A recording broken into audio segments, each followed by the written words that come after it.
Sports Racers from Jukkasjärvi, Sweden, home of the Ice Hotel, and you're watching the show with Zefrank. Good afternoon, sports racers. Bless their little lab coats because the scientists have done it again. Dirty science news. The new scientist reports that lightning balls have been created in the lab. The article states that for years, thousands of people have reported seeing these lightning balls, often the size of grapefruits, either hovering or bouncing along the ground. One eyewitness said that he saw a ball bounce on his Russian teacher's head more than 20 times before disappearing. Where do these balls come from? That has been a mystery. Two Brazilian scientists tested the theory that when lightning strikes the ground, it superheats silica in the soil, creating silicon vapor. As the vapor cools, it glows with the heat of the silicon recombining with oxygen. The release of gas makes bouncing balls. It's not easy to do in a lab. I know what you're thinking. Can you touch them? The article suggests no. The ping-pong-sized balls created in the lab were over 2,000 degrees Kelvin. Quote, the balls were able to melt plastic, and one even burned a hole in Paiva's jeans.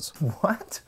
That's one hot ball. Speaking of balls the size of grapefruit, the president addressed the nation last night outlining his new strategy for Iraq. The president moved past denial into the apology stage, saying where mistakes have been made, the responsibility rests with me. After months of receiving input from various sources, the president has a plan. The line of logic goes, failure in Iraq would be a disaster for the United States. Iraq would become a safe haven for terrorists, Iran would develop nuclear weapons, and eventually they would all come over here and kill us. Baghdad is the key. 80% of the violence happens within 30 miles of the capital. We failed in Baghdad before because 1, too few troops, and 2, the few troops we had were too restricted. Solution, more troops, less restrictions. Send 21,500 troops mostly to Baghdad. Embed them in Iraqi troops and let them move through both Sunni and Shia neighborhoods. Plus, there's benchmarks. 1, by November, Iraq assumes control of all security. 2, it has to distribute oil revenues amongst the population. And 3, they've got to hold some provincial elections. Or else what? Or else they will lose the support of the American people. Recent polls show that fewer than 20% of Americans support a troop increase. Maybe he means lose by a shutout. So what if the American people don't support him? What do they know? At least the Iraq study group's behind him. No, they recommended phased withdrawal. Well, screw them, they're a bunch of sissies. At least Rumsfeld was for it. No, in his memo he specifically said that a Baghdad surge was a below-the-line option. Whatever, he's out. The generals must be behind it. Well, General Abizaid didn't support a troop increase, and as of December 23rd, neither did General Casey. Well, that's probably why Bush fired their asses. This man has balls of lightning. Just listen. A majority of the American people, a majority of you listening to me, are for the withdrawal of our forces. The action I have taken tonight is indispensable for the continuing success of that withdrawal program.